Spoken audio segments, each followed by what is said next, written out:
Content warning. Discussion of eugenics at roughly the 54-minute mark for approximately 1 minute. An origami gopher pushes through the nebulous purple floor of the nether, toppling Bartleby. Hey, what the What in the hell are you? A nightmarish relic incapable of death. Par for the course, actually. What were you looking for me for? Oh, right. Hold on. The gabbing gopher unfolds and, as he does, screams in a hollow mockery of the pain he cannot feel. And then we cut to Bartleby with mycelium tendrils rooted from his arms deep into the nether, reaching out to Demoiselle. The guide fulfills her promise to her vassal. She shows Bartleby his ancestral memories of a time when Myconids served the Reclaimer as shepherds between lives. Fungal threads surround gnarled roots that decay the body and return it to the soil, whereupon life might germinate and begin again. Roots open up in the ground beneath Bartleby, and he falls across space and time into the afterlife of the Western Wields. Surrounded by his kin, he begs his case. He recalls within them a feeling of abandon when the Reclaimer died. A lost mother, a loss of purpose, a loss of self. He conjures visions of the greed that filled the hole left by the Reclaimer. Taking what is no longer needed rots into taking. Giving to those in need grows back wrong as selling. And then the blood vines bring Luna back, demanding more taking and selling, and the finding of ever more precious things until the Myconids cannot keep up, and they have to fight and kill and die for their mother, their home, their duty. And then a cloud of spores of a new kind settle over the congregation, red, but not blood red. The dust is the gentle red of a peaceful dusk, and it brings with it a new idea. Hope. If they choose to, they might help. They agree, and we see a montage of Myconids stepping through bramble tunnels into places far-flung across Ascilla. Bartleby finds Sherwood personally, and the two share a few stories about turtles before the Minehead boys are brought to Altair. Big Paul is next. A more solemn affair in which the gravity of life and loss is weighed. Risa Agstrummer knows no such sobriety, heckling her fungal visitors with threats of being cute enough to cook up into a mushroom stew. And last is Horace Alzaroon, and his guide is a diminutive Myconid we've not seen since the bathhouse. The mission is clear, and Horace is ready. What he isn't expecting is for this Myconid to return an ordinary tortoise shell. Bartleby tells me it was your daughter who gave this to me. I figure he ain't got much use for it now. Maybe she won't back. With all of the allies in place, Bartleby takes it upon himself to make one last stop. On the morning of our final push into the Imperial Palace, he returns to the Nether, the battle for the seed of the Reclaimer. Vine golems wrestle with skeletal Tanine, tearing them apart only for them to fight on in pieces. In the magic circle, Melmanon holds on, but his strength is waning. He will need respite soon.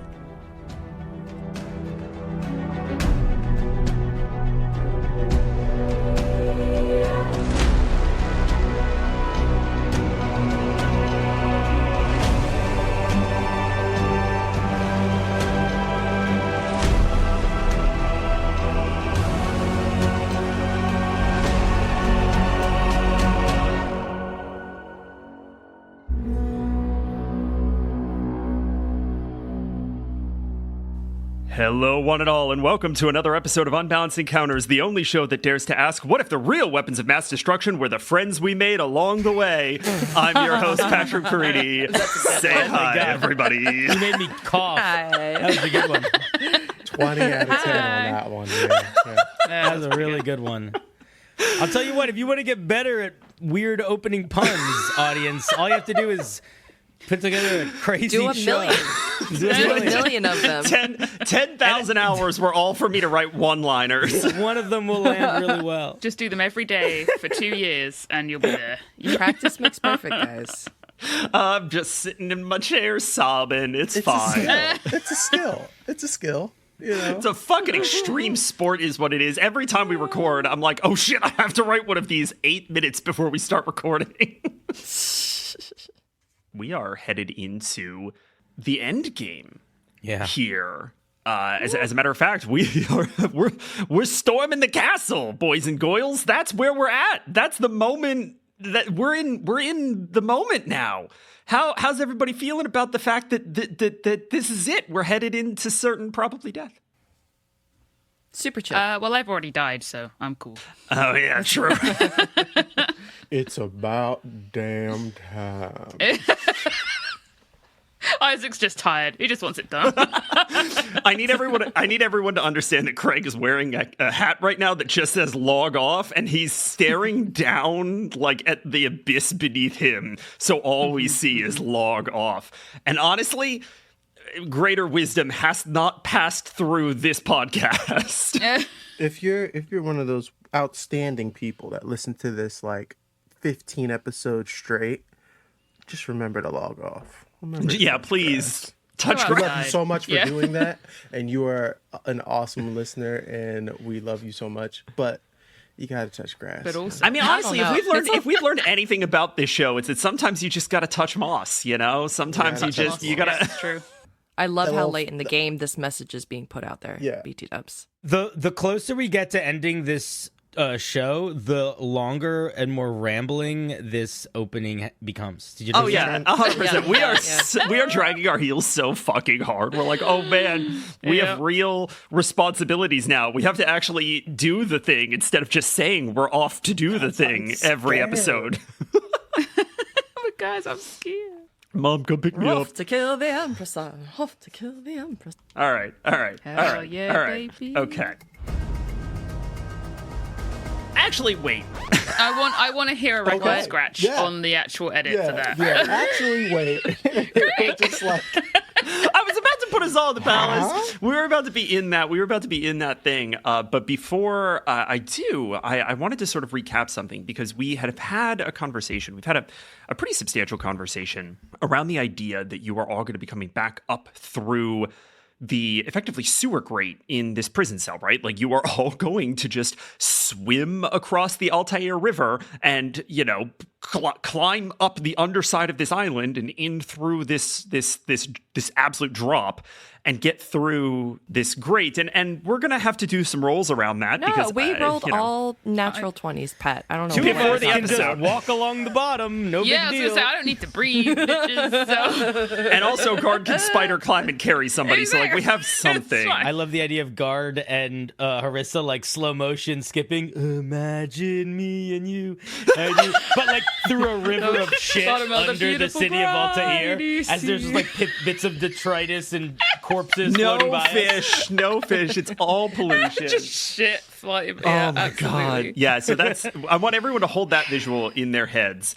It's coming. But I want to. I do want to call some attention back to a challenge that I want to make sure that we are thinking through, that we have a means to sort of resolve, which is that right as Safra and June were escaping from this prison cell, June saw the sort of bond mesh that ostensibly Trent is using to surveil the palace fill that space. And it was by the skin of her teeth that Safra was able to get out of that space before she was noticed. June was behind her, and for reasons that she may or may not fully understand in this moment, was not observed by that bond, did not seem to interact with that bond mesh. And so what we know is that there is a surveillance system on the palace. And safe assumption, it's pretty similar to the surveillance system that was present in the Citadel of Agravar in Arc 3. That's something that you are potentially up against, and having all of you pile straight into that room is maybe not the best opening volley for that reason. How dare you? I think it's a great way for you to get in unnoticed by any of the human elements that are going to be in this palace. And we could certainly do this based on stealth rolls if you wanted to, because you can simply just evade perception. But you're going to be at a pretty severe disadvantage given the Bond surveillance system unless you find another way in. Or another way to potentially disrupt that Bond surveillance system or distract that Bond surveillance system. So, given the hair trigger nature of this situation, I wanted to see if you guys had any thoughts about specifically how you wanted to tackle that, and so that we're set up to go into it the way you want. I'll tell you where my thought was. My thought was if we know where Trent is and we can get there by scaling a building, I think we can scale a building pretty quick. Certainly Guard and June can. Yeah. I think we could go Eagle Strike on Trent if we want, and then we have a little bit less we have to worry about for the rest of it. I honestly think if we can do that, that's the best situation. If we can take out the alarm, the CCTV, then I'm game for that. Especially because didn't we find out that June's her echo? That's the word. Thank you. Doesn't get picked up at all by. It's actually the opposite. June, when her echo is out, doesn't seem to be picked up. Bond is projected. Yeah, because that would be sick. Yeah. Because June could get in there and I can get in and open a door. I'll give you, Sam, if you're going to go after Trent, I have some of the darts from her old office, right, that still have the poison on. I can give you them. Of course, you still have some of those, and this bitch can just get paralyzed, and then you can fuck her up. I like that. I like that. You want to give me some of that? I will give you those. That's absolutely fine. The other thing that you don't necessarily know the answer to is how, when Trent has discovered an intruder, that information will get communicated out. Yeah, the answer might not necessarily be to, again, it's kind of multifaceted in that you don't necessarily have to kill her. You may just need to dismantle her apparatus for alerting people to harm, whatever that necessarily looks like. I think it's her brain. Yeah, I was gonna say we just need to dismantle her brain. Her apparatus, as Guard points to his head. Legit. If you can get in there without your Bond, so your Bond can stay with Guard as he's hanging on the windowsill, you paralyze this bitch with a dart, and it's just you neutralize her before she gets a chance to do anything because she doesn't see you coming, and then you just fuck her up. I think if we can get in there and surprise her, I think that'll be our best bet. And maybe we can just the two of us do that. It'll certainly buy you time, right? Again, if you can keep her busy and not alerting anyone to the break-in, then the other two can theoretically move through the space and get there. We get there, we let Hank out of his pen. Yeah, we could be phase 2 of the attack, you know what I mean? Minor question. How do we know how high up that whole section is? Will we be a couple stories off the ground? It's on the second floor. Oh, Do we know how high up that actually is? Pretty high up? I'm asking because I think it might be advantageous for me to bring the Guardian glider to get us out of there quickly. Yeah, potentially. But if it's not super high up, it won't actually have that big of an impact. If it's 15 feet up, that's not going to make that big of a difference. I would say you're on an island that is elevated, but the actual, you're not actually going to be that far off of the ground level of the island. So it depends. The Guardian glider would potentially help get you off of the island if that was something I'm going to bring it. I'm going to bring it anyway. Yeah, for sure. You guys also have magic items to get from the palace when you find them. It's gonna be so good. I kind of wish that Katerin could be with us. Katerin, I was actually just going to say, Katerin is going to come with you. Yes! Yeah. Okay, that gives me a lot of confidence. Katerin is specifically going to go with the prison contingent, assuming that you're going in that direction, because she feels very strongly about springing Hank and making sure that he's okay. And if he is in fighting shape, she and Hank will join you. Okay. What a boy mom.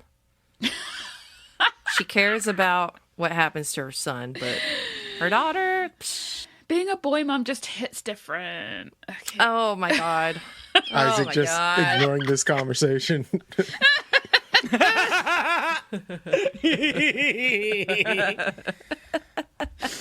Oh, that's right. Surreptitious glances askew. All right. Okay. That sounds like an absolutely reasonable plan.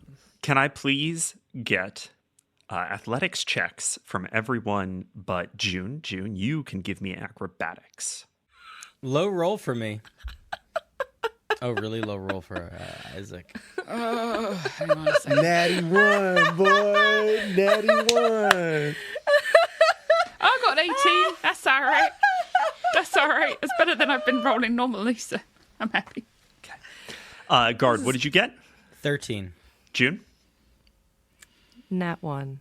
Oh my god. 2 natural ones? Nat 1 It for runs 8. in the family, obviously. We are going to have some scene setting. Real quick, I did just want to check.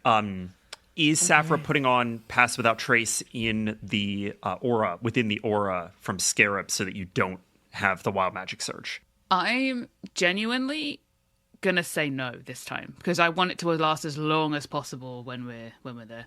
I don't want to have to cast it again. All right. Gonna lose all your eyebrows. I'm gonna lose gonna my pop entire off your ass. It's just gonna fall off. You turn into a potted plant for Ass 10 minutes. falls off. The 5 of you make your way to the banks of the Altair River, shimmering under the dappled moonlight, hidden behind a bank of clouds. It is a cool and overcast early morning, pre-dawn. You've spent the last several days gathering information, greeting old friends, and recruiting them to your cause, taking stock, and making your peace. There is no going back now. We see Guard and Safra wade into the river.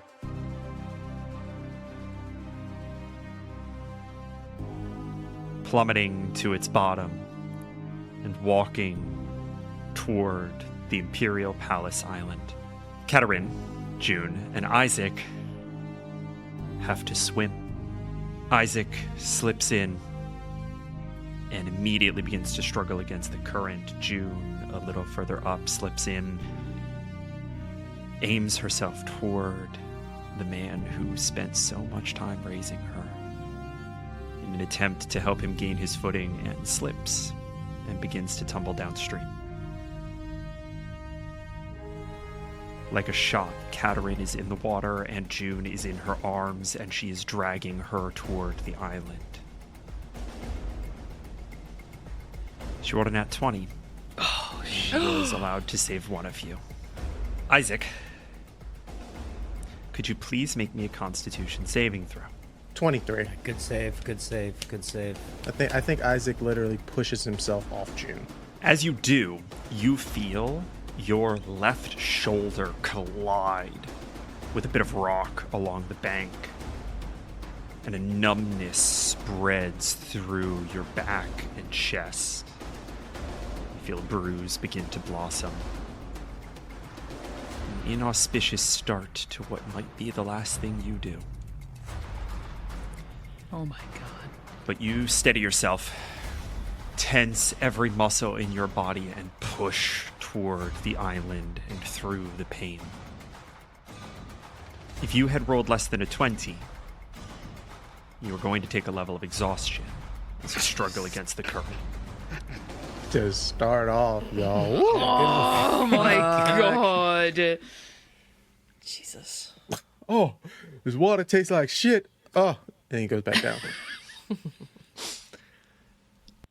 And we see the metal grate clank off in the prison cell, and then we cut to June and Guard scaling the outer wall.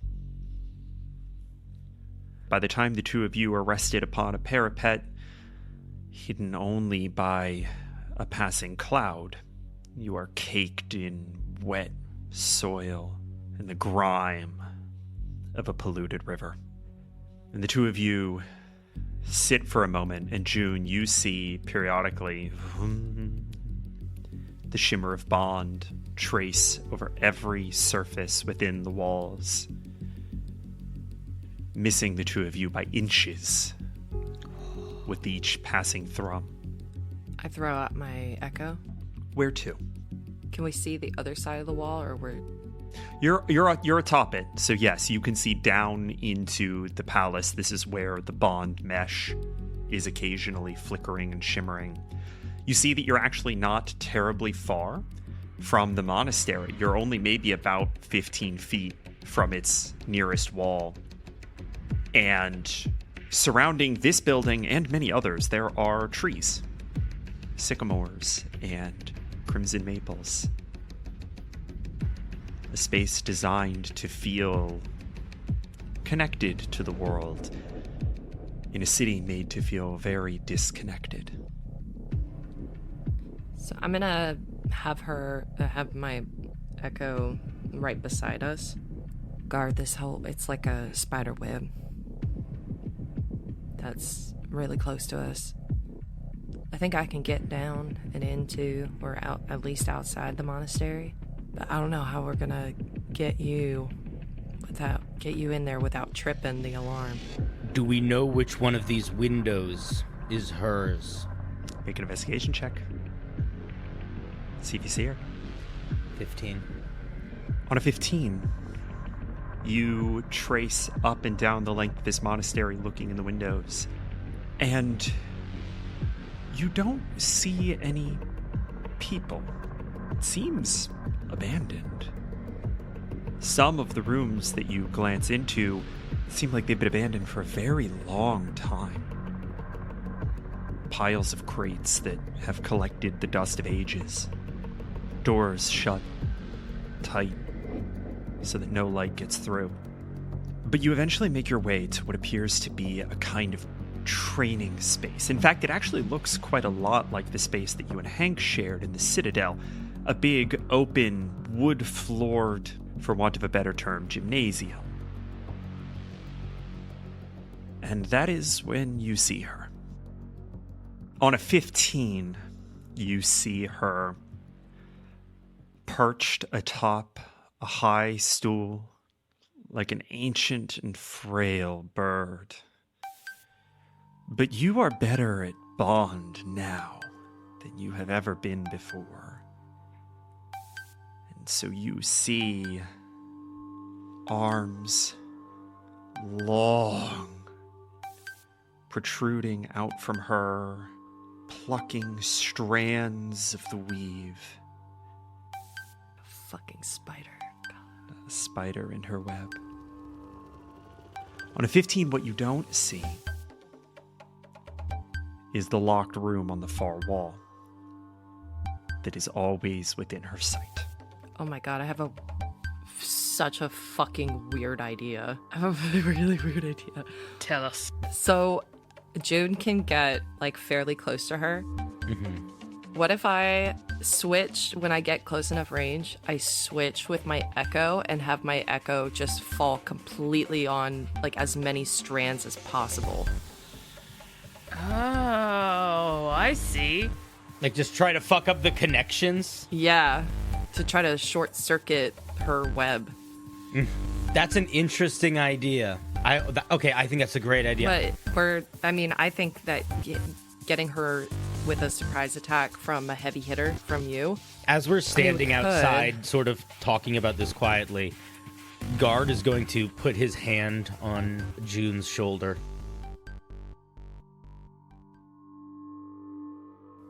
You are stronger than you think you are. It is okay to be scared. If you want me to stay by your side, I will. I want you to be there. I think if I throw my echo down on her web, then I'll be back here and you and I can both go in at the same time. Okay. You disrupt all the little bits of bond, and then we punch her till she stops moving. That sounds about right. All right, so we have a plan. And with that, we flash back. Where are the four of you when a bramble portal rips through reality and Sherwood trudges out with his cohort of Minehead boys? I think we'd be prepping for the invasion of the castle. Yeah, just all around a table or something. I think you are all sort of huddled around this table, Scarab perched atop their throne, going over plans and putting together armaments, discussing who is going to go where. When you hear, Isaac, my friend! Yeah. It seems you have gotten yourself into a little bit of trouble, huh? Well, look what the brambling god of death dragged in. Come here, you. And he goes in for a hug. Amazing. All right. So it seems you all have some kind of cockamamie plan, huh? You want to fill me in? Oh yeah, we are going to completely flip the governmental understandings of this world on its backside, and then kind of we just gonna go, improv after that for the most part. Oh, hell yeah, I love an improv. Yeah, That sounds that's tremendous. Why we called you.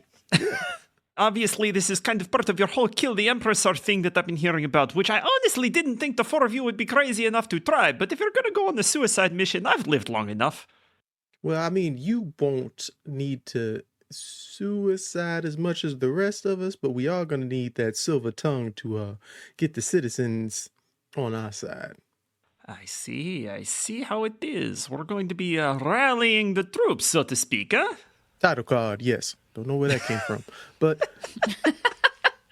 that's basically the idea, yes. All right. I could see this playing out in a way that gets us all killed, but maybe it has some sort of positive consequence in the, generations to come, which is pretty much all we can hope for, huh? Why is my nose bleeding? All right, so the plan is mainly for you to just go on, talk your shit, and make sure that everyone in the city kind of is picking up what we're putting down. You want me to go around with me and the boys? We're going to go around and we're going to convince the people that this is their time to uprise against their oppressors and things like that, yeah? Or if they don't want to, they have choices, of course, to batten down the hatches and or try and find a way out of the city. You're expecting things to be pretty fucking bad, huh? I mean, and he turns to like guard fixing the cannon that he's adjusting to his I think I can Damn. fit most of the sap in here. I mean, we didn't plan on doing this quietly. Clearly. God damn. Okay, all right. And if you find yourself in a situation where things are a little too dicey, I know you're one of the best cowards I know. And we'll get out of there as quickly as possible. Isaac, I need you to understand that I am like 143. If this kills me, great. If not, no big surprise there. Damn, I'm just realizing that you could have just died naturally. It's a surprise that you're even here. He just like puts a finger to his nose and gives you a little wink. Doesn't explain that at all. I have a question. Before we get another sort of beat with Sherwood here. Where specifically do you want Sherwood? I honestly wouldn't hate him at the front gates. Just because people coming in and out, he can kind of like make sure the right people are leaving if they need to leave, letting people know if they're coming in, spreading the word through like all the merchants and stuff that are coming through, all that kind of stuff. And I think that as you kind of get him this information, we sort of fade to another moment later that evening, because all of your allies are showing up in just the hours before you launch this offensive, where Sherwood and Isaac have sort of pulled some time to themselves to get out, stretch your legs. Again, the museum district is almost this ideal place to have a headquarters because you can move a little bit more freely for lack of anyone else being there. And I think the two of you could hand it a patrol to sort of get out and just make sure that things are okay and use that as an excuse to take some time to yourselves. Hey, Sherwood, Yeah. you're pretty fucking old. I should say so. It's been a long time. What was it like? Has it always been like this? You think it's all just a cycle? You think eventually some new empress will show up and some new blue handsome half-orc is gonna have to try and save the world all over again? You know, I don't know. Isaac, I mean, aside from the fact that I genuinely think you're one of a kind, Oh, I think that to say that the world operates in cycles gives up a little too much agency. Makes everything feel a little bit like it was pre-planned this way, and that nobody had any say. That it couldn't have been different. I don't know that I subscribe to that particular line of reasoning, but I do accept that, well, it often rhymes, huh? There's always going to be people who want to take more than what is theirs. There are always going to be people that want to erase the stories of the past because they are messy or inconvenient or belong to someone that they don't respect. But those people don't need to be lauded as gods. That was a choice. It was a choice that a lot of people made over and over and over again. Some under the name of safety, and some under the name of supremacy. I didn't make that choice, huh? yeah. And look at you, spry at 2063. Has it been that long already, huh? I don't know. Just meeting gods and learning that through all this, there has been a type of structure, a code that they all followed, and then there was an anomaly that kind of screwed that up. And then that one had a code that it follows, or they follow. It's difficult to figure out which side was doing the right thing, in all honesty. I feel like you've been wrestling with that one for quite a while, my friend. You could say it's kind of like my character development of sorts. We've all got the story, huh? When I was pretty young, I met a man. It's the one who gave me this loot, actually. He gave me some good advice. We're all part of the same world. It doesn't feel like great advice. It doesn't Not at really all. feel like anything. You left me hanging on that one, I'm gonna be honest. But it fucking sticks with you, man. There's not a right way or a wrong way. I should know. I've seen a lot of bad guys do great things. And I've seen a lot of good guys let the bad guys get away.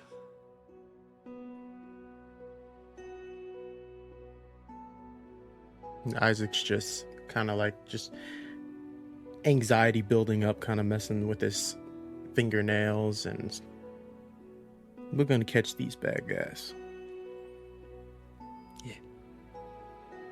Best way to catch a bad guy is with a bad guy. Isaac, when Dale and Catherine came to me and asked me to build that first millstone, I knew where this was all gonna go. There was only one buyer for the resin. And I knew who you all were. You've spent your whole life living by the axe.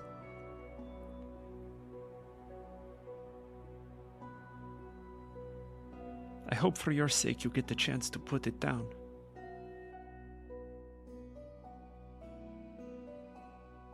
That would be nice.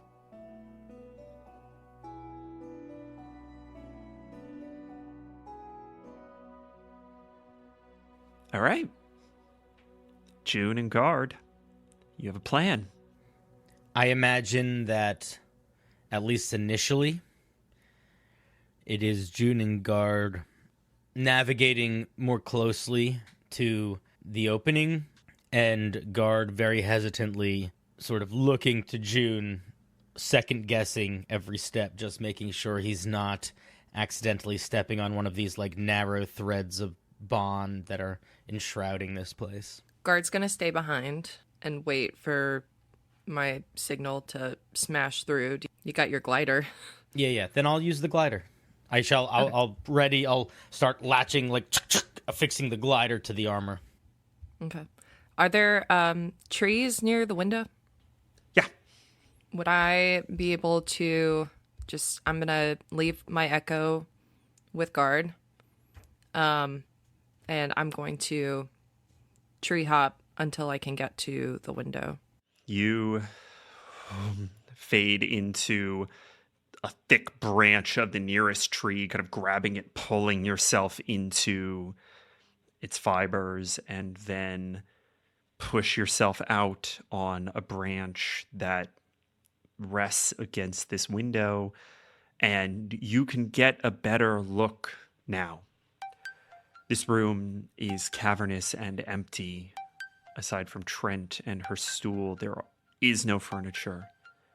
There is no indication that this is anything other than her web. There is a door that seems to lead to what might be the main hallway of this monastery. It is shut. And there's a door on the far end of the room that leads to an abutting room. You're not sure. Can I very quietly check the window to see if I can unlock it, see if it's locked or not? Yeah, absolutely. Go ahead and give me... if you're just trying to get it open, you can do sleight of hand. Fucking god damn it. Butts. That's a 2 for a 5. Oh my god. June, I don't think there's a flub here. I don't think it's anything complex. I think you just see that these windows don't open. That's fair. Am I within 30 feet of Trent? Yeah, you're within 15. Okay, here we go. She's gonna take a deep breath.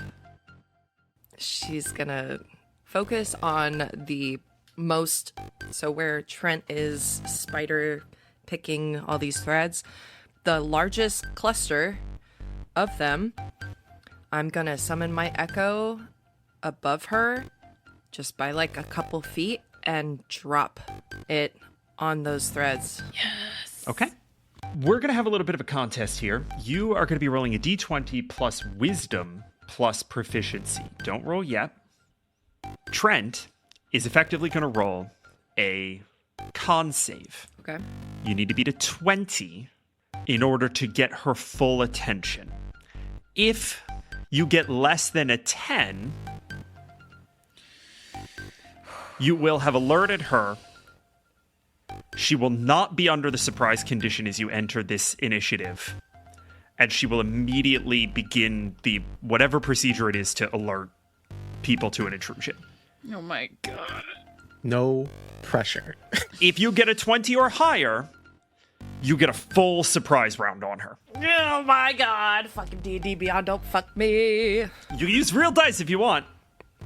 I'm so scared. I have given her guidance beforehand. No. Damn it! Let's do a flashback, quick! Come on, Patrick. And we flash back to Safra giving June guidance. What does that look like? That's a 23. Yes! Rolled 16 plus 7. Yeah, That's boy! 23, right? Let's go. Oh my gosh. Incredible. Woof, Yeah. woof, woof, woof, woof. This blue bond wireframe of June dropping down on these cords and just like arms and legs full out to try to hit as many as possible. And as soon as she hits, kind of collapsing her body in to hug as many of those bond strands as possible. And as your wireframe tangles itself into this weave and slams against the ground. I need you to both roll initiative. Okay. Here we go. Okay, good roll. Good roll. I'll take it. I got an 18. Amazing. I got a 9. I got to remember everything that I can do. Better remember fast, because Guard, you're up first. I hunch down on the wall like a spring tightening up, and then leap off of it. Bits of rock sort of scatter off in the opposite direction as I push off of it. These mechanical wings that kind of look like they are made from like rope and pottery. They don't look like they should be working, but they glow with sort of old runic energy, erupt out of this harness that I have strapped to my back, and they don't flap, but they just give me a little bit of lift as I soar across, and I'm going to try to dive through the window that I know I am too big to fit into. Go ahead and give me an athletics I love check, it. please. If you get stuck during your Kool-Aid Man glide effect, I am going to...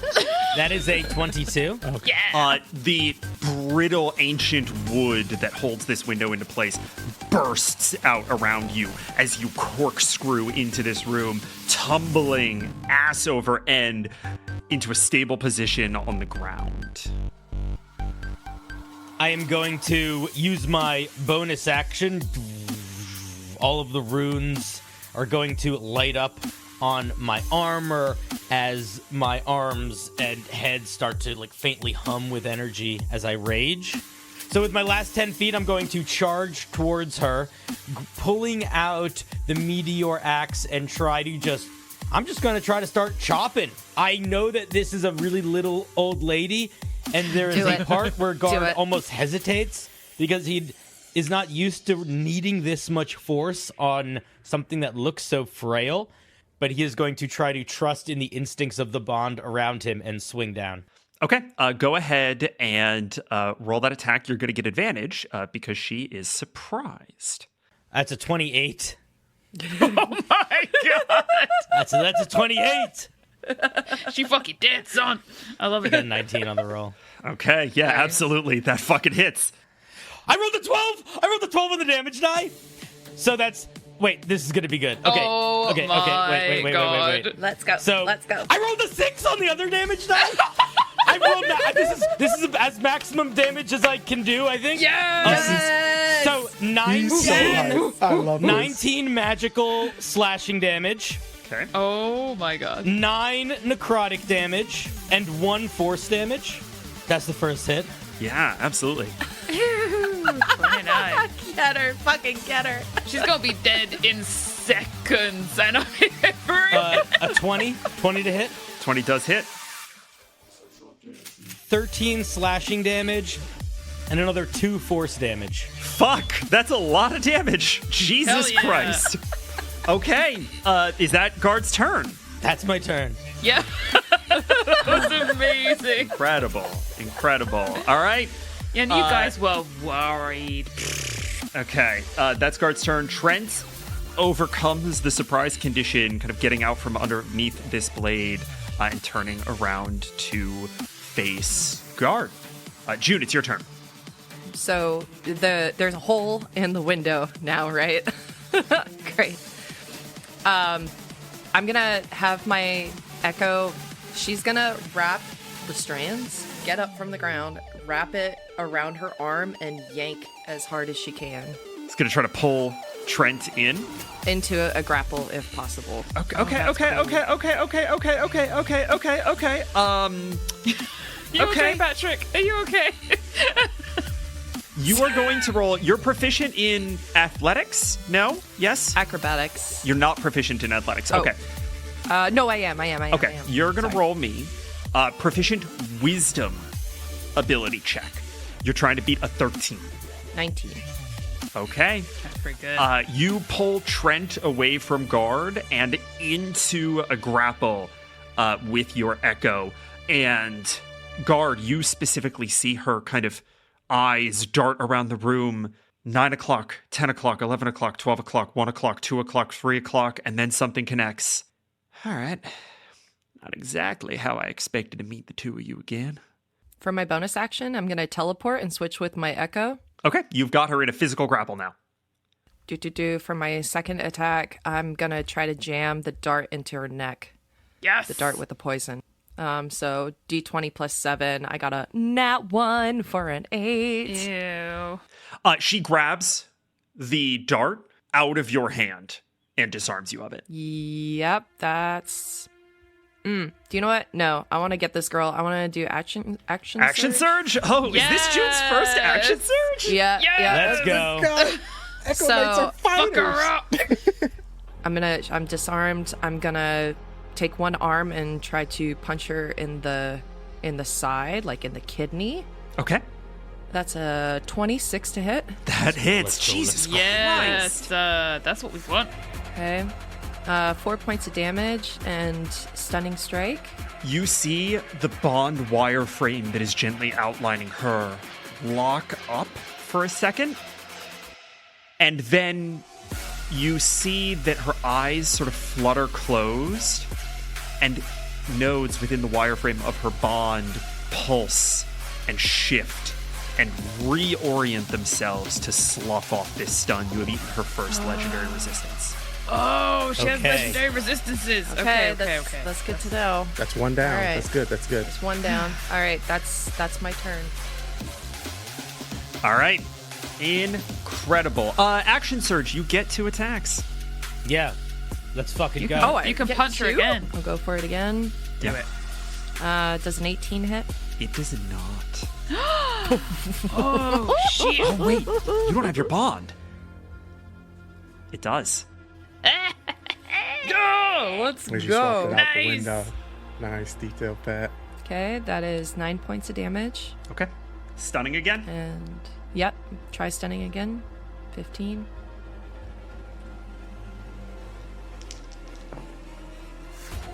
That is a 20. She pushes back. Cool. All right. Is that your turn? That's my turn. Incredible fucking turn. Yeah. Holy shit. That was so good. Okay. We are around to lair actions. I need dex saves from both of you. I did not do roll because I rolled a natural 1 and a 10, so I get a 12. You do not have advantage on this. You don't see it coming. Then I roll a natural 1. I mean, no. either way, it did fail. So That was the don't first- feel that was bad. the first Don't feel bad about it. Yikes. June. 26. June, you switch places with your Echo. Your feet never touching the floor. You just popped into this space. Guard did not have that advantage. Guard tumbled into the room, having smashed through the door, and gentle pressure plates compress under him, and darts flip out of the walls. I need a con save from Guard. 18. Guard, these darts, dink, dink, bounce off of your newfound chest plate. You are not affected by them in any way. Bitch. And Guard, it is your turn. He is going to keep on swinging. He sees June doing her best to hold this little lady down. And as Get he's off gonna me. just start he's gonna keep swinging at this old lady. First attack. 27. What the fuck are you people Holy I rolled an shit. 18. I rolled an 18. Yeah, it fucking hits. Yeah, it fucking hits. Fuck her up. Fuck her up. I'm also this is the best rolls I've done for damage. The whole in campaign. Get it. several I se- love I don't think it. I've ever rolled a 12 on the die No. for the damage. Amazing. This is also going to be a pretty big hit. Yeah. That's going to be 16 slashing, 9 necrotic, and 4 force damage on the first hit. God So damn. 16 plus 13 total. And then second hit, 27 again. I'm unstoppable. Another 12 on the Amazing. damage. Yeah. Oh my god. Unbalanced encounters where we don't respect the elderly. 19 more slashing damage and 3 more force damage, so another total of 22 on the second hit. Oh my And I fucking think God. that as Guard is swinging, he is two things are happening at the same time. One, he is focusing a lot more energy on trying to be precise than he normally would because he does not want to hit June. And then the other thing is, I think he is thinking about how much he was affected by how scared June seemed before we decided to do this. I think that he does not like June being in that unconfident space, and he wants to get her out of that as quickly as possible. So there's a level of urgency and forcefulness that he feels like he needs to express, almost to like give her comfort in a weird sort of way. And that is my turn. I just realized you're just two people who are beating up an old woman to stop her from pressing her life alert button. 100%. Yeah. And do not let her press that button. Yeah, She has fallen and she will not get up. Those were all never reckless be getting attacks. up. Those are all Oh yeah, reckless everything's advantage against me, baby. Cool. All right, she's going to take her first attack. 23. Hits. Guard, Yes. you take 20 points of psychic damage, Cool. That's fine. and I need you to make a con save as one of her bond arms snakes its way into your wireframe and is attempting to break its connection to the rest of them. Cool. Oh boy. Come on, bud. 14. That's not that good. No, you are stunned until the end of her next turn. You watch as Guard pulls up for another swing and then freezes like the Tin Man mid-air, axe held aloft. You see her physically reach to connect a bond point to the sapphire stud in her nose and vanish. Mm-hmm. Damn it. She reappears at the far side of the room, overlooking your bond. One of those arms whips out, scorpion-like, and is going to attempt to break it. The target must make a wisdom saving throw. So, June, this is going to be a wisdom saving throw by you. The DC for this is a 15. On a failure, something bad is going to happen. If you fail by 5 or more, something way worse is going to happen. Woof. Luckily, I got a 17. Yes! This hand reaches out and effectively wrenches this bond into the room, and you feel Trent tug on your memories. And as you push back, she lets this thing go, and it disappears. Your echo is gone. You can resummon it, but it's been killed effectively. Jesus, this is fucking intense. God almighty. All right, June, it's your turn. Bonus action. I'm gonna pull out my echo again. Okay. Where? I'm gonna put it near that door, the unknown door.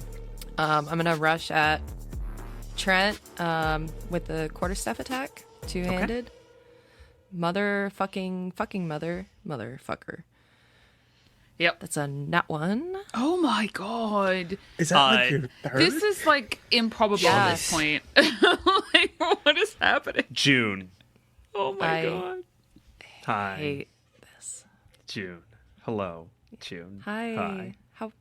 Patrick, you better be nice to her, or there will be consequences maritally Don't- for you. That's all I'm gonna say. Damn. Don't- When a card's been broke, that's the end of our campaign. We're throwing out the big guns. Emily's been sitting on that. Emily's been sitting on that for a while. Listen, if it was just one nat one, everyone's fine. I Do don't it. say anything. There's been too many. She's not allowed to be bullied anymore. Yeah. Don't take my stick. Please don't Don't take take my my stick. stick. Don't take my mama's stick. You bring this thing down on Trent, and you see her glance up, see that it's coming, move an 8th step to the right. It clanks off of the ground, and she puts her foot on it. Don't break my stick. Don't break. She couldn't break your stick if she wanted to.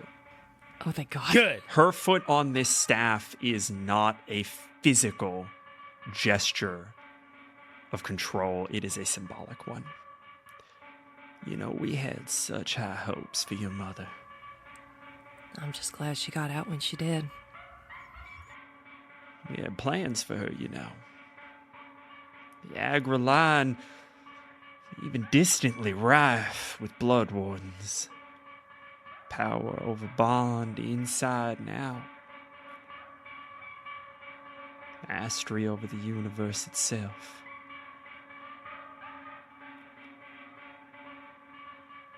She was the way. And yet we got you. First of all, nobody should have that much power. Second of all, fuck you.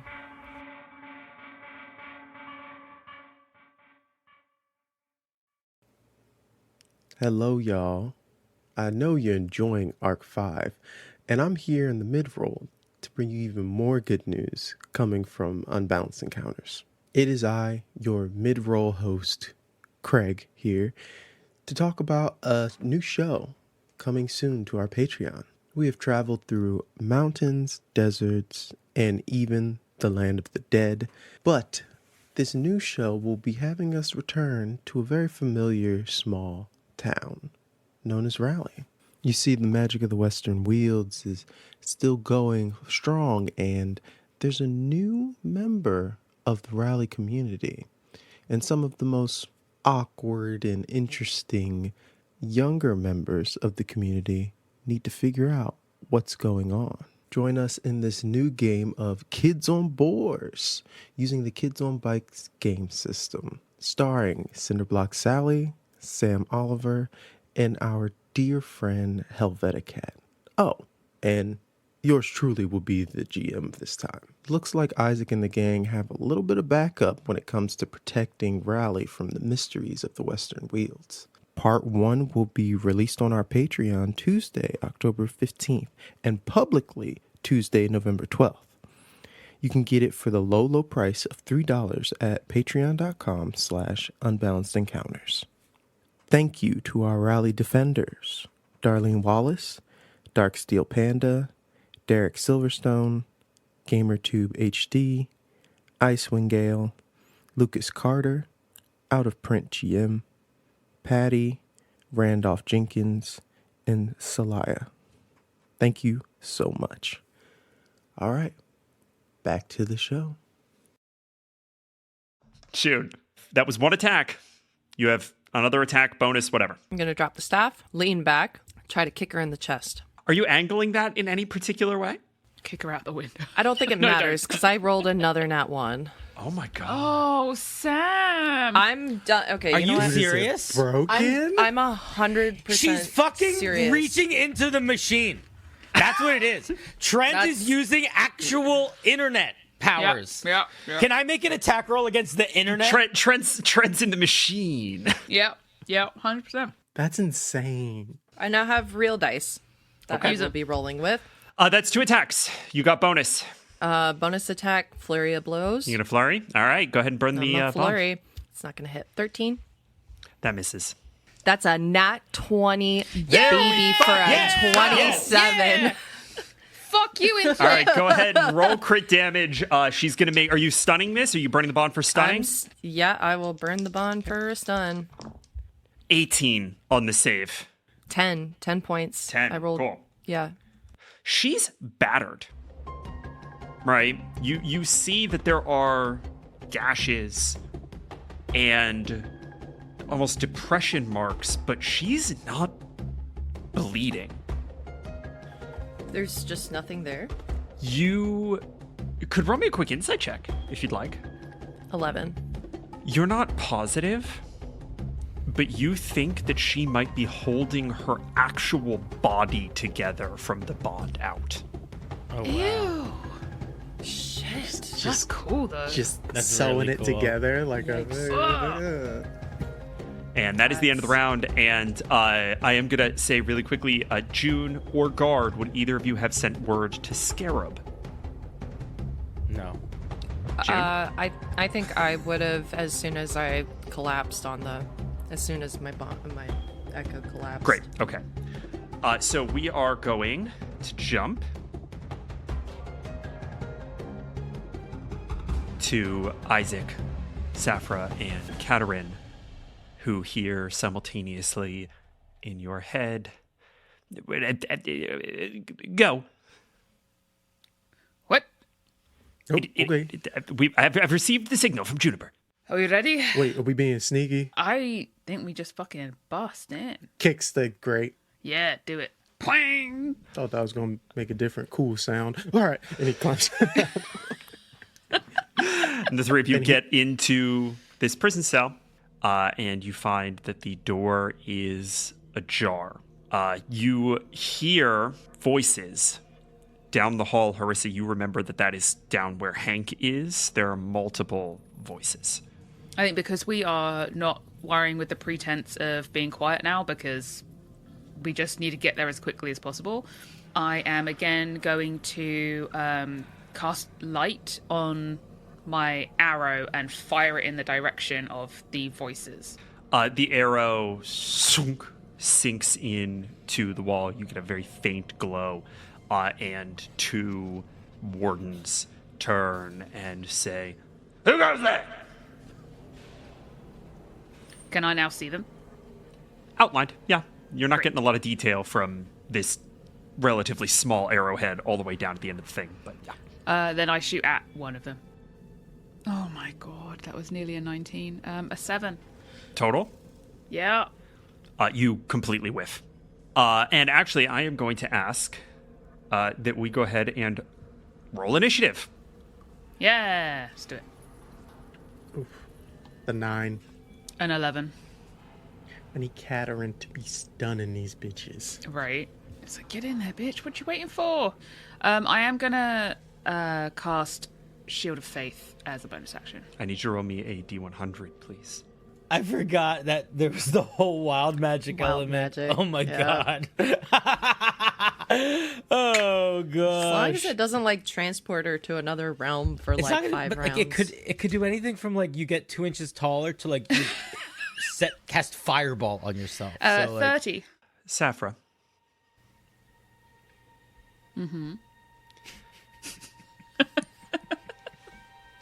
oh, nervous giggles. I need you to tell me about a time in your past when you were trapped. When I was maybe 12 years old, I wanted to go to see if I could find those ruins again that my mother had taken me to once upon a time, and see if I could go down there and find out what it was we were supposed to see, and then come back with something, and she would see that I'm actually really competent and she'd be proud of me.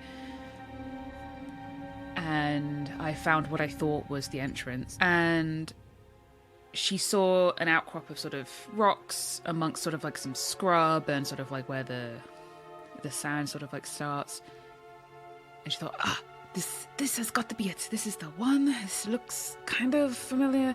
And she squeezes her way through some of the rocks down deeper into this cave to try and see what's happening. And she has this little torch with her, and while she's down there, she slips and falls further down into the cave system and gets her leg stuck between 2 rocks.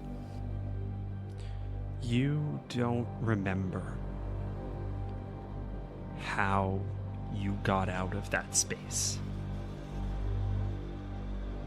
Once the wave of panic crashed over you and all you could feel was the cold, numb of fear and fate. Things go a little fuzzy. Your next clear recollection is arriving home, wearing a defiant expression and several very deep scars on your leg.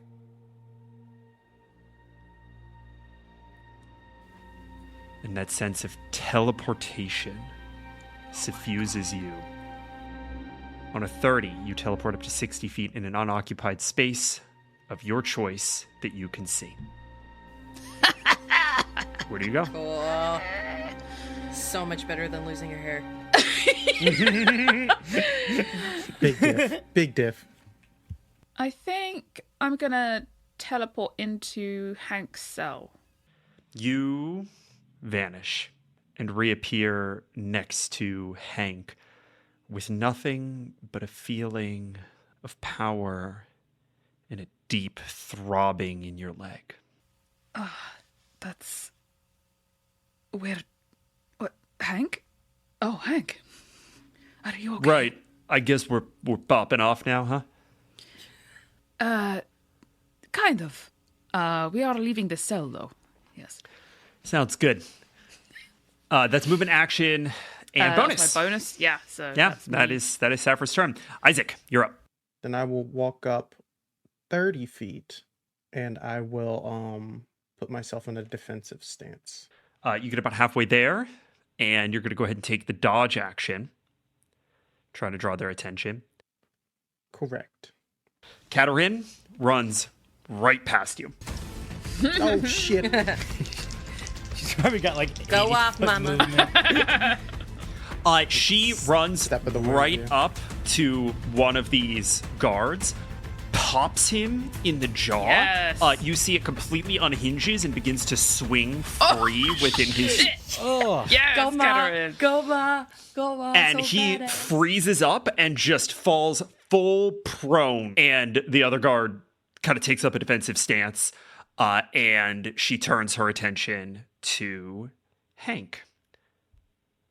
And with that, we are going to go ahead and cut to our next ally. We flash back. Later that same evening, another contingent of Myconids makes a delivery. You see Big Paul kind of crawl his way out of this bramble portal, ducking his head as it is not tall enough for him. And he sort of straightens and he looks across all of you and says, "You all survived. How damnably improbable." Like, sort of offended, but not really. June, I feel like that is roughly where you spend about half of your time. You know what? Why are we just laying down truths right now? But we got shit to do. You may never have another chance to, put one last jab in. So I'd say go for it. Is this the sexual innuendo? What I is was gonna say happening? I was trying to think of a joke, and I just thought of all the comments, but I couldn't think of a good joke. I think Big Paul, who has on kind of a pair of little sort of full circle glasses, kind of looks over them at Safra. Even in the face of death, you're going to crack the same jokes, huh? Listen, if you don't laugh, you cry, and I'm sick of crying. Perhaps someone would like to fill me in on what the plan is going to be. Well, she'll kind of show the sort of map of the city that we've obviously got laid out on a table, and show him the kind of points that we want people at, what Sherwood's going to be doing, because obviously he probably wants to know what Sherwood is, that he's here and he's doing stuff. We are basically wanting to get as many of the public on our side, ready to just cause chaos, get others to safety, and take the eye away from what we're doing in the center. That seems reasonable. I heard something about cannons. Oh, yes. If you would like to be in charge of our cannons, we have a wonderful naval base that needs dealing with. I think that would make a tremendous amount of sense. And will be a tremendous amount of fun, huh? I can't say that I would not enjoy putting paid to the Imperial Navy. I'll talk to Big Paul for a second. I think that the two of you are set aside at one point, just kind of taking inventory of all of the equipment that you have received and prepared. You were one of the first people in a very, very long time to call me friend. I'm not sure if that's sad or not, Guard. I don't think it's sad. I have come to learn that friendship is not something that is needed for Guardians, but it is a very, very good thing to have. I don't think I understood what it meant when you said it, but I think I do now. What do you think it means, Guard? I'm so very curious. I think it means that even though there is little difference between the ending of one life and the beginning of another, and Guard kind of looks around at all the people packing things up, you do what you can to help them. Something that I learned when I was quite young is that in the end we are very alone in this world. My mother was alone when she died, and that predicated my being alone for a very long time. There's a strength in that. To know that you can depend upon yourself and the stone of the earth before anything else. But I agree. Strength is good, but sometimes comfort is good too.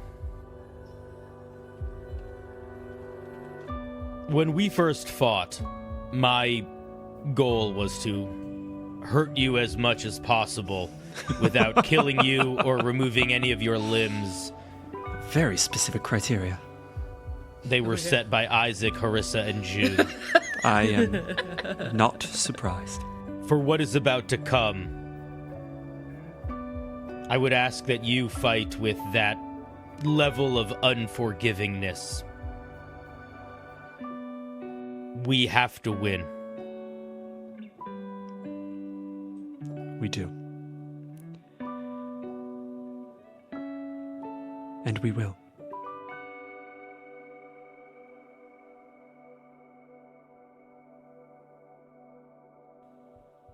And we cut back. At the top of initiative, I need dex saves from Guard and June. I think I'm making it a disadvantage because I'm paralyzed. I Or think do you automatically fail, but you're not going to auto-fail the con save, and I don't think you make that a disadvantage. You know, Jesus Christ. I was like, maybe I'll give D&D Jesus Beyond Christ. another chance. You should. Why? You know? Why would That's- you do this to yourself? I rolled Well- a 2 for a 9. And I rolled a 4 for an 11. Yeah, let's go. Oh, Lord. Guard, you are fully paralyzed for a minute. You're going to be able to make saves at the top of each of your turns. Is this a poison? Yeah, it would be. Do you have advantage on the save? Oh my god. Yeah, I have advantage on saves against being poisoned. Yes. Yes, it is. Do it. 24. That's what I'm Okay. talking about. Yeah. I have plus 7 to my con saves. Come on now. That was almost terrible. Guard, several of these darts slam into your chest, and you feel this poison suffusing your body, and you kind of just like move out of its way. Your like spectral form just kind of oozes to one side of your chassis and lets the poison drain through. June, I think you failed the dex save. Go ahead and make me a con save, please. 11. As you drop your staff to the ground, it clatters off of one of these pressure plates and a dart flies straight into your neck, and you are now stunned. All right, Guard, you are stunned from Stunning Strike. Royal Cad.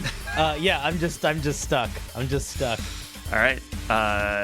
That's your turn. You are no longer stunned at the end of your turn.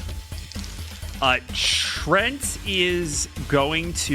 actually can't use any of her action attacks on June right now because her bond is elsewhere.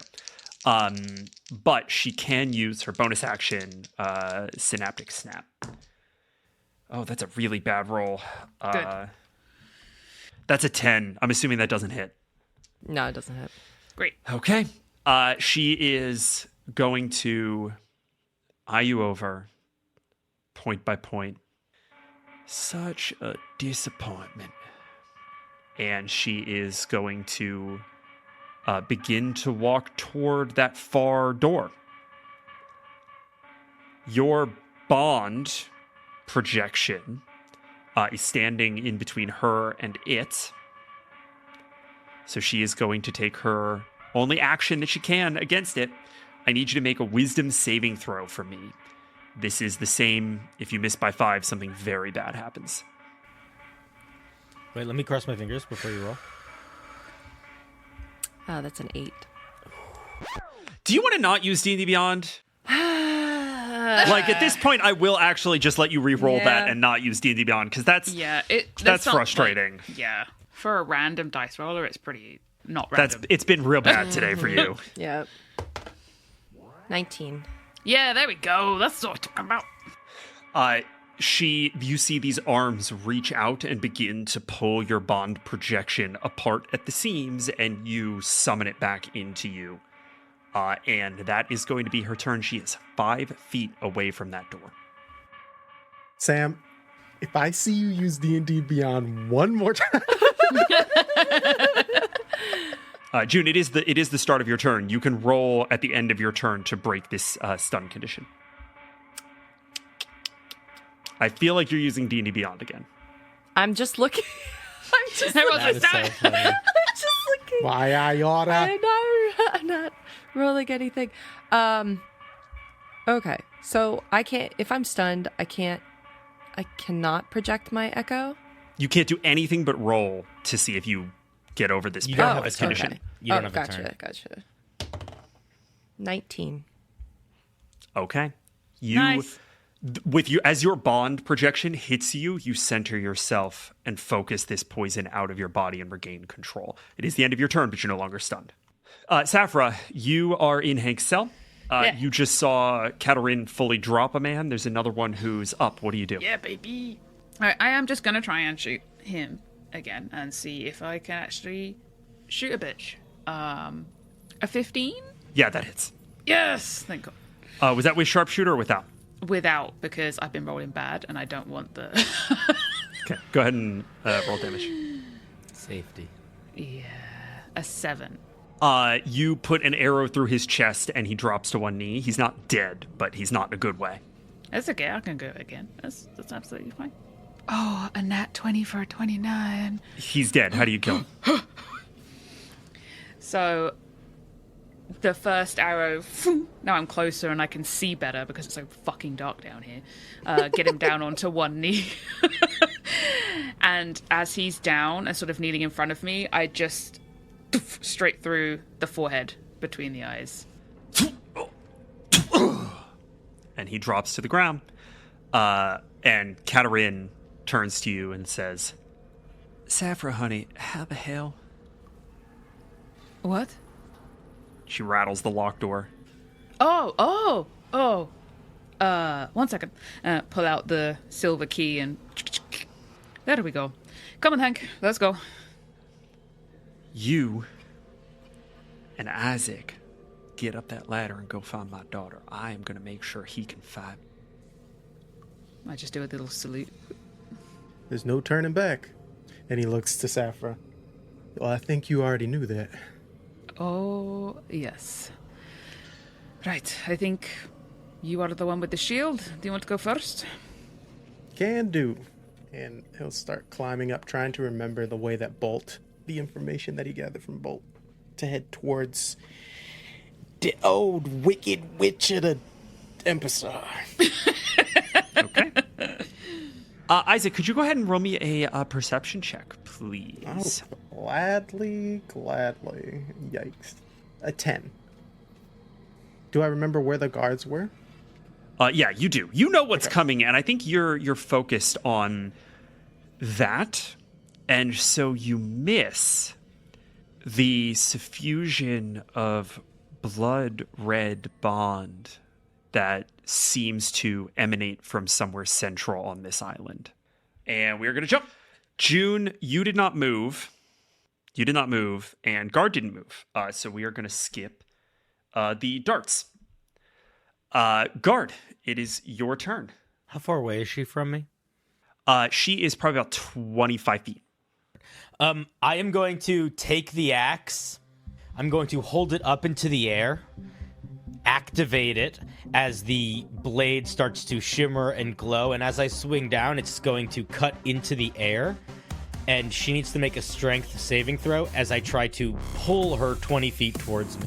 Fucking incredible. She does have advantage on this save, but she has a +0 to the roll. Yeah, that's what Hooray! I'm banking on. Nah, it's alright. You're gonna fuck her up. Roll. That is an 11. Yes! As she makes her way to leave, she is grabbed by some invisible force as if I put a hook into her collarbone, and she is pulled off of her feet and yanked 20 feet towards me. You both see these spectral arms reach out and nails dig into the boards of this space as she is dragged back to Guard. Yes! Drag Take that, old bitch lady. to hell. That's right.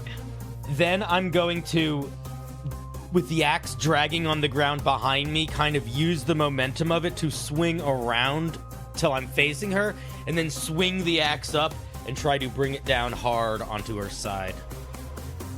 Ooh, not the best. That's okay. 20. 20 hit. 20 Yes! hits exactly. All right, that's 10 slashing damage, 5 necrotic damage, plus 2 force damage. And ideally, I'm positioned where now I am also blocking the way at least a little bit. Okay. Yeah, I think that's reasonable. I say to June, I have an idea if you need to move. These darts only happen if we move. Because neither of us moved, the darts didn't happen. So if you want to get closer to her, I can help if you're worried about the darts. As you land another blow on Trent, she looks up at you with these sunken glass blue eyes. Abomination. And she reaches out one of these arms into your chest. I need you to make me a wisdom saving throw. Not my best. I rolled really good for me. 16. Ooh! I don't know if that's going to be enough here, but that's very good for Guard. That is a success. Yes! I didn't think it was going to be. I was trying to not get my hopes up. Her spectral hands are rustling around inside of Guard's bond, not able to get purchase on anything. And so she rakes a claw across them. Mm-hmm. Does a 17 break your armor class? It does. Okay. You take 23 points of psychic damage. Sure. And then I need you to make me a con save. 21 on the con save. Okay, you are not stunned as a result of this, but as she gets her hand around one of your bonds and tugs, you feel your brain jolt forward and take that psychic damage. She is going to try to break that one of those connection points of the bond with her bonus action. That is, again, a 17. Yep, that hits. My AC is 16. Okay. You take 15 points of... 19, points of psychic damage. Let's do bludgeoning. And then I need another con save from you. Oh my god, I'm gonna die. I'm very low. I'm fine. 21 on Okay. my con save. You save on this as well, This is a psychic damage over time effect. So you would have been automatically taking damage every turn if you had failed this. Christ. So Good to know. that's it. Is she going to risk a fucking... I don't think she can risk a fucking op attack getting away from you. Try it. Yeah, there's no fucking way. Okay. It's over to June. I'm gonna throw a dart. Throw one of those poison darts. Okay. Oh shit! I used D&D Beyond, but I got a 19 for 26. Okay, that's That good. hits, that hits, that hits, that hits, that hits, that hits. I'll allow it this once. That's your one. God almighty. She doesn't take a ton of damage here, but she does have to save against this. This is not a magical effect. She does not get advantage on this save. Yes. She rolled a 21 con save, so she is not stunned. God damn it. The dart, however, does sink into her chest and kind of hang there. That's one attack. Bonus action, pop my echo in front of her. Okay. And my second attack, I'm gonna take a quarterstaff attack. Well, with my echo. Oh yeah, you can make a weapon attack with your echo, absolutely. 15. Because it was with your echo, her AC Yeah. is 20. The like bond wireframe of your staff drags through the ambient bond in the air, and it tugs on her neck, pulling her out of the way at the last second.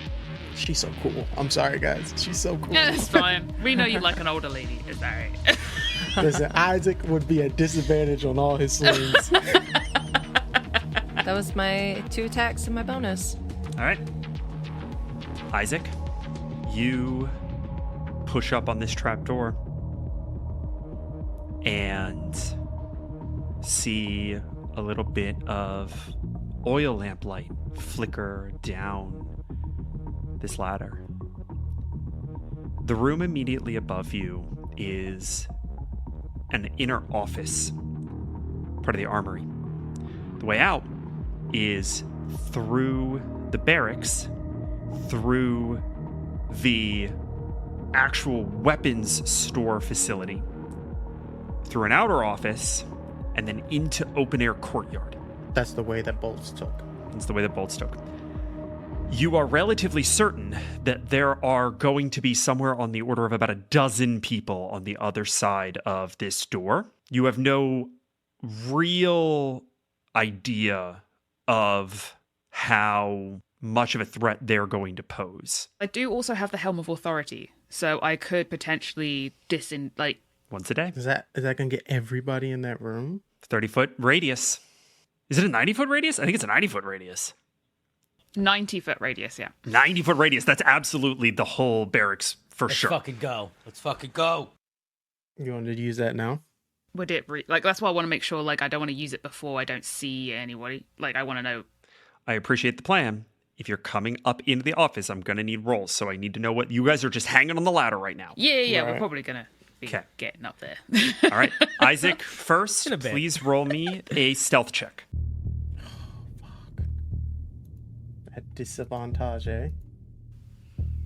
Oh, yeah, you're in play, innit? Yeah, 3. Oh, fuck. Okay. It's fine. We're not being particularly... Safra, stealthy, I also need a stealth check, and you are going to be making it at disadvantage. My lowest was a 4 plus 7.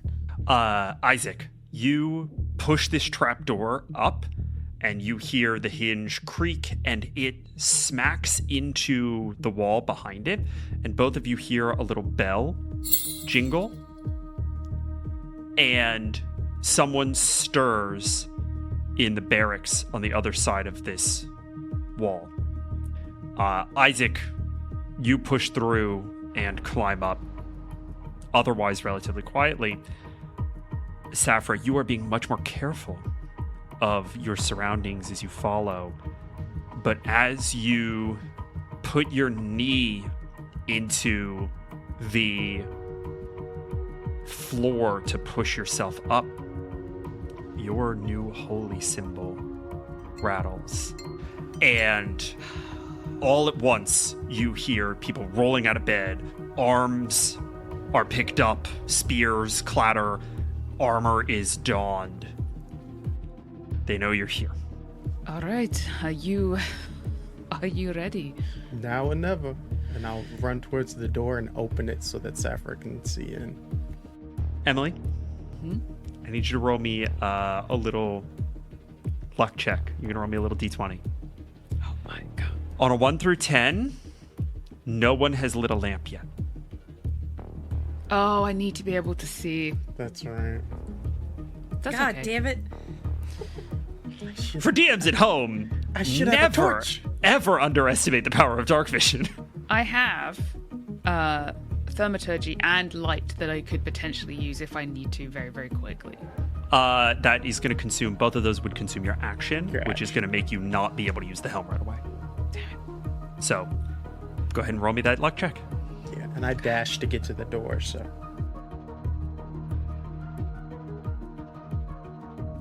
I got a 3. It is dark. All right. I am going to cast light. I will cast it on Isaac's shield. Rise and shine. Wakey, wakey. So they are all going to turn and start moving in your direction, and we are going to jump back to the other room. Neither of you moved. Correct. No darts, which means it's guard's turn. This is too dangerous of a person for me to think of anything clever to say. Guard is just trying to make sure that he survives long enough that June survives. Attack. No thoughts. All action. 28 to hit. That hits. All right. 9 slashing damage plus 8 necrotic damage plus 3 force damage on the first hit. Second swing. Guard is tapping into an aspect of himself which I think he has moved away from for most of the campaign, where he is essentially out of body experiencing this. He is leaning into the naturalistic nature of smashing that he has been fighting against for some time. Second attack, 17 to hit. I think that one misses. It does. I'm using my inspiration, rolling it again. Okay. Woo! 19. That misses. God dang it. Yeah, she needs to She sees a 20. uses her bond hands to catch the blade in midair. A tiny, tiny bit of panic appears sort of on the glowing eyes of Guard's face, just like a little flicker of worry. And she clocks that and says, "Oh, you are right to be afraid. I am insignificant in this struggle, but it is the Sisterhood's job to pick the right side. Y'all are gonna die here one way or the other." And it is her turn. Actually, I'm gonna throw this out. Have you action surged yet? I forgot that I have action surge. Okay. Oh, do it again. Fuck her up. Yeah, I don't care. We don't need to save. We're not saving things, okay, guys? I'm not saving any. We can't save things. Action surge. I forgot that I had that. As she says that, Guard sees June, and something inside of him, I would not say cracks. I would say almost the opposite. Kind of like connects, like some sinew kind of reconnects. And that glow gets brighter. Action surge. Yes. I attack again. 20 to hit. That hits exactly. Yes. That was a lot of damage. Let's fucking go. So much damage is happening right now. So 19 plus 20 damage. 20 19 slashing, 1 force. I want her dead. I want her dead so hard. You open up a crevice in her chest so that you can see her beating and shriveled heart, and the bond holds it together. She is not yet dead. Oh my god. Close though. I got something for you. Okay, are you ready? Sure. I want June's Echo to run behind her and pull the bonds away from her heart to open it up for Guard Like to reach in. Like, Yeah, for her to just pull them open. yeah, that's sick. That's really cool. Guard, seeing an opening, is going to squeeze into that gap that June's echo makes. These dark, shadowy talons grasping her heart, and I'm going to tear it out of her chest. And if you will allow it, as I hold her dying heart with the hand of the guide between life and death, I would like to tear her out of that cycle. And I would like to try to, with the hand of Demoiselle, cut her tether. This is the end of her story. Shit, son. Yeah. Guard, you feel the hand of the guide crush in around this heart. And these spectral bond hands that are now flailing and bending at unnatural angles, uncontrolled and untethered, push their way into your body and pull you down into a black space. You and Trent are formless, being shunted through twisting nether. You have to beat me in a wisdom contest twice. Okay. Every time you lose, you are going to lose a memory. Okay.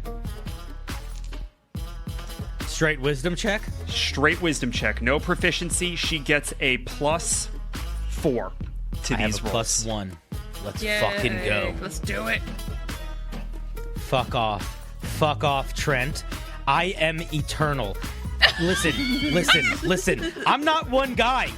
Guard is every guardian that's ever been. Guard is every guardian that ever will be. You might... Oh my... Natural 20. I'm sorry. I got I was like, Hell what yes. happened? It must have been good. What happened? I feel Yes. like Guard is like just like blank stared eyes. It's like there's a flash where it's like he is in the darkness and then suddenly there is a poof of light and every guardian that he has ever been is standing around him at the same time and all of them are like reaching forward in that moment and trying to continue to pull down on her. Guardian hands claw at her knotted rope in an attempt to sever it from this existence, and her bond begins to shimmer. She rolled a 9. That's 1 success. Let's see if you can do it again. Come on, let's do this. Come on, Guard. Come on, Guard. Natural 1. Oh, the gods give That's it, crazy. and they take it away. That's crazy. What are we doing here, guys? On an 8, she manages to hold herself together, pushes this clawed hand into your non-existent form, and wrenches out a memory. I think she is trying to like pull out whatever is giving me this extra bit of like oomph and energy, and she sees that moment that I had with the matron, Yeah. and is like, oh, this guardian is a little too online. I'm gonna pull out that, and I am able to shunt her in such a way that it shifts, but she still is able to grab something that was a really important memory for me, and she removes my memory of Big Paul. Oh shit! Damn. Right after that conversation. Cinder, you're sick. You're sick. Sick, man. Let's go again. You got to beat her twice. 14. That's all right. It's respectable. She might roll bad. We'll see. She rolled a 14. Let's go again. Oh! Okay. You guys are rock, paper, scissors, shooing it. Oh my god, this is too much. 11. Ooh. 3 on the die. Did I win that? 7 total. Please tell me what this looks like. Yes. In this space, there is not that much of a difference between Trent and Guard. And there is a moment, I think, where they almost become like ideas. There is a moment of collision that the two of them have. And as both of them start to like fracture and almost be destroyed, Guard thinks about all of his past selves, all of the other Guardians, but it is not enough. And then he hears June's voice in his head. He thinks about Sphinx and little shiny buttons, and he thinks about Isaac, who has spent most of his life unable to live a life due to being stuck in the middle of these systems. And thinking about Rally, all those breaking parts of him kind of reseal together. And Trent's idea, Trent's soul, Trent's consciousness, these reaching arms and tendrils get kind of smaller and smaller and smaller, and it is not an explosion. It's not loud. It just gets quiet. And we cut to the nether space, the afterlife of the Eastern Wields. Mel holding an unending vigil of magic circle around the seed of the Reclaimer as blood vines probe their way in. And we see a lightning bolt crack. A branch of a knotted maple across the surface of the seed. And something whip sharp pushes out and severs her string.